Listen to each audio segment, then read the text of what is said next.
What's going on, Facebook? Want to get up here. Hope you're ready for another marvelous Friday. Had a little story I wanted to share with you guys. You know, a little story about how the Lord works in people's lives, and people can't really see what the Lord's doing, and sometimes we question why He's doing stuff, and we can't see the bigger picture. You know, we're not the ones outside of time. He is, so He can see the beginning, the end, and everything in between. And sometimes we question what's going on. You know, my daughter about 6 months ago, 7 months ago, midsummer last year, she was in cheerleading. Well, she's still in cheerleading, but they had a competition out in Las Vegas, and so she was on her way to Vegas, and I took the morning off to get her over there. Drove her down to San Jose Airport. She was flying out of there. Had an early flight, like 6 in the morning. So we get her there and check her all in. And there's only so far I could take her. There's certain gates I can't get through. So she goes on her way, and she texts me as I get to the car saying there's been a delay in the flight. All right, I tell her no problem. How long is the delay? I actually got the text as well from the airline.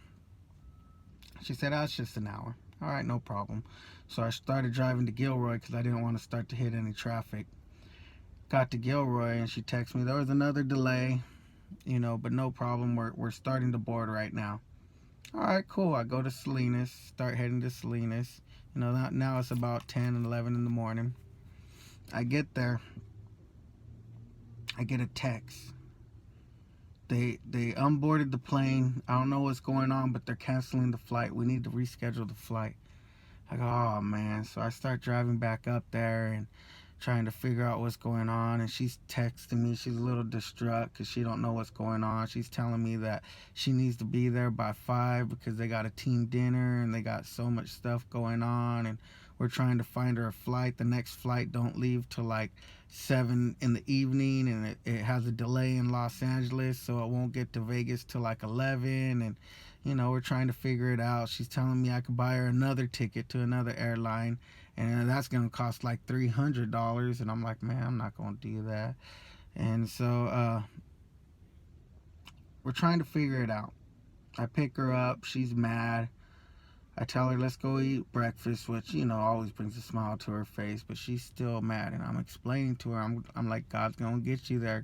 The Lord's going to get you there. He don't fail on us. He's always looking out for the best of us. We don't know what was going on with that plane. That could have been a tragic incident, and He kept you away from that. She's trying to deal with it. Finally breakfast, starts putting a little smile on her face. She's starting to comprehend that if she gets there late, it's not the worst thing in the world. We got some hours to kill, so we go up to my grandma's house and spend some time with my grandma. And whenever we go there, it's like going home. So it puts a smile back on her face, and we start taking off. It's probably about 3 o'clock. I tell her, I'll get you over there. You could go see what you could do. So she's in a better attitude. Get her back down to San Jose. She ended up getting a flight. One seat left on a flight that was leaving like at 3:20, 3:30. Got over there by like 4:30. Made all her dinner and everything that the girls were supposed to do. And she was thankful because what God did, we couldn't understand and we couldn't see. First of all, kept her off a flight that we don't know what would have happened. But that wasn't even the biggest picture what God was doing right there.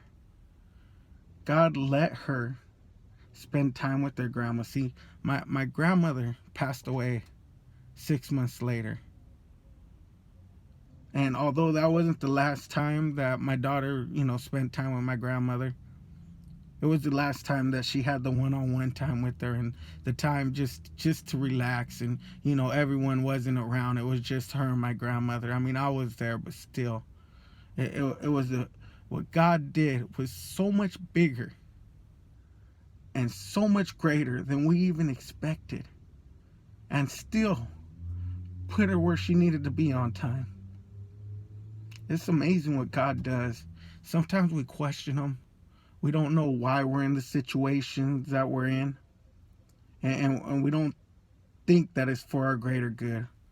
but most times it is. Most times it is. There's going to be situations that we put ourselves into that God don't want for us.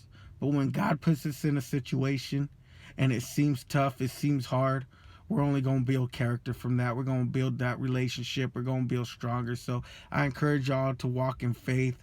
Keep looking at the destination that's ahead of you, because sometimes we look at where we're at or not where we're going. And always remember where we're going. Don't focus on the you always focus on the promise. You always focus on the promise. Don't focus on the process. Sometimes we focus on the process and we forget the promise. So I love y'all, Facebook. Have a blessed day. Marvelous Friday. Let's get one going. Love y'all.